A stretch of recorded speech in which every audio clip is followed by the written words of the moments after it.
دردا که اسیر ننگ و نامیم هنوز. در گفت و شنودی خاص و عامیم هنوز. شد عمر تمام و ناتمامیم هنوز. 100 بار بسوختیم و خامیم هنوز. در عالم بی وفا کسی خرم نیست. شادی و نشاط در بنی آدم نیست.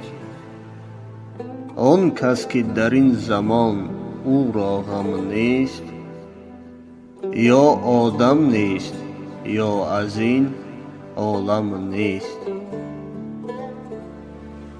در عشق نکویان چه فراق و چه وصال. بدحالی عاشقان بود در همه حال.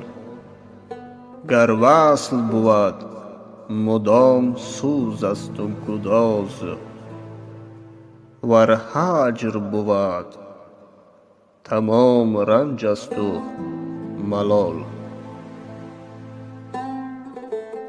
بگداختم از دست جفا کردن تو. این است طریق بنده پروردن تو.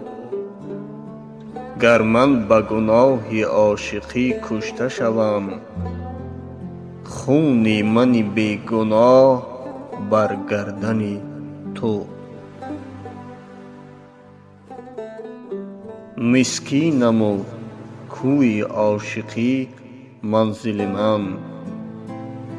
مسکین من و دیگر دل بی حاصل من.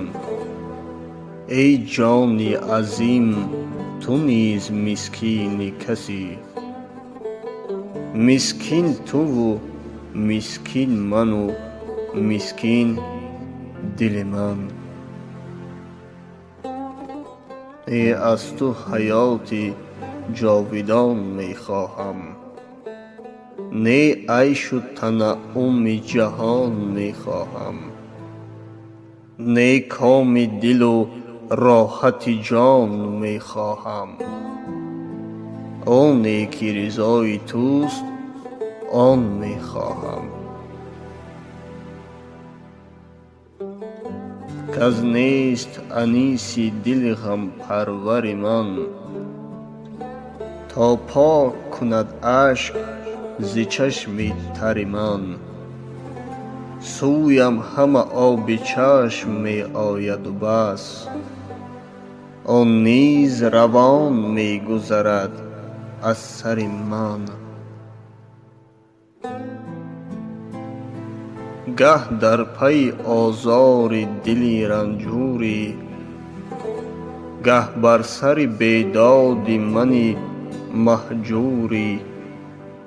شوخی و به حسن خویشتن مغروری. بر عاشق خود هر چه کنی معذوری.